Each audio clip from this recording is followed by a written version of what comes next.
эфире новости экономики на Якутия-24. В студии работает Нургуяна Иванова. Комитет Госдумы по бюджету и налогам рекомендовал Нижней палате парламента принять в первом чтении законопроект об изменении параметров федерального бюджета на 3 года для реализации мер и послания президента Российской Федерации. Законопроектом предусматривается увеличение доходов бюджета в этом году на 214 миллиардов рублей, в следующем году на 645 миллиардов и в 2022 году на 755 миллиардов рублей. Расходы федерального бюджета в течение этого трехлетнего периода совокупно составят 4 триллиона 570 миллиардов рублей. Эти средства, в частности, необходимы на выплату детских пособий семьям с детьми от 3 до 7 лет, на расширение программы материнского капитала на семьи, где родился первенец, и увеличение на 150 тысяч рублей суммы выплат при рождении второго или последующих детей.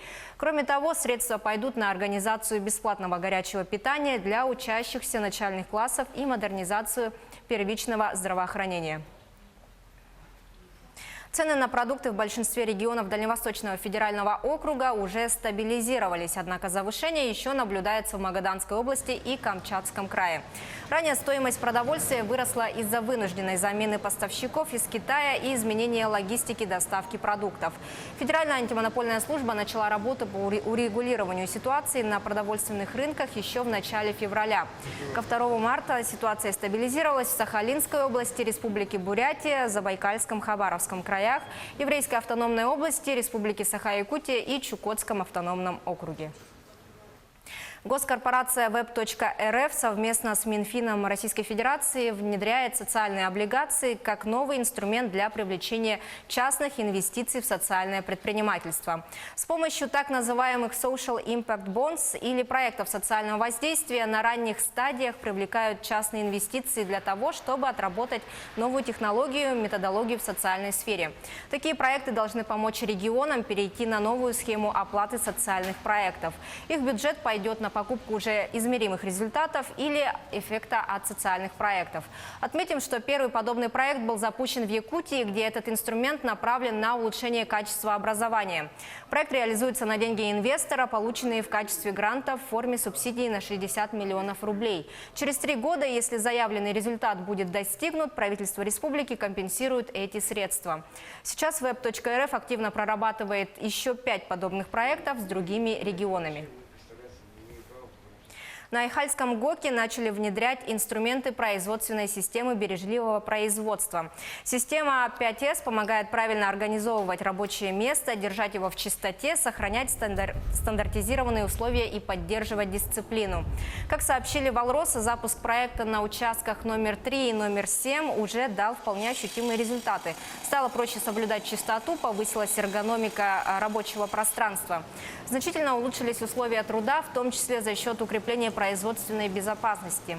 Новый подход также позволил существенно сократить скрытые потери в виде нерациональных передвижений, лишней транспортировки и демотивации персонала, а также улучшить морально-психологический климат в коллективе. В данное время компания рассматривает возможность распространения опыта на другие участки и цеха комбината. Материально-техническую базу природного парка «Ленские столбы» обновят за 44 миллиона рублей. Уже закуплено 19 единиц спецтехники, начиная от буранов, заканчивая лодочными моторами.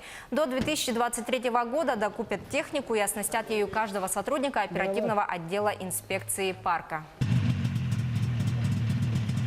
Изыскательские работы начались на месте строительства моста через реку Вилюй. На месте проведут геодезическую съемку, возьмут пробы почвы и воды.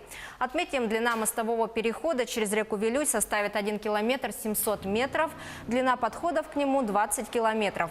Начало строительства планируется в 2021 году. Ввод моста в эксплуатацию обеспечит круглогодичное автомобильное сообщение между Якутском и Нюрбой.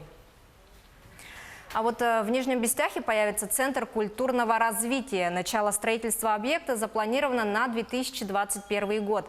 Его построят в рамках реализации нацпроекта «Культура». В данное время в Москве идет разработка проекта, а проектно-сметная документация будет завершена уже в этом году.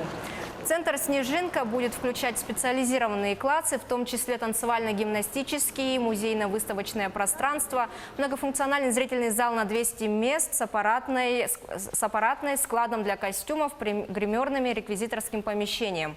В центре также разместится кафе-буфет на 50 мест. Строительство центра завершится в 2022 году, и из федерального бюджета на объект направлено более 147,5 миллионов рублей.